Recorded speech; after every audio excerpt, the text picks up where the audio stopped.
پھر آخرکار عراق میں اس کے زوال کا دن آ ہی گیا۔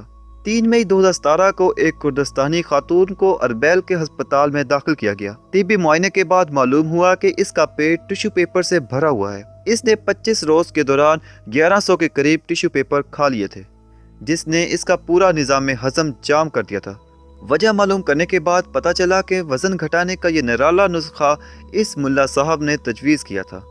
پھر کیا تھا کہ پولیس ملا صاحب کے مطب پہنچ گئی اور یہ صاحب گرفتار کر لیے گئے، مگر یہ صاحب تھے کہ اپنی غلطی ماننے کے بجائے ملا صاحب نے ڈھٹائی سے کہا کہ خاتون نے ٹشو پیپر غلط طریقے سے کھائے ہیں۔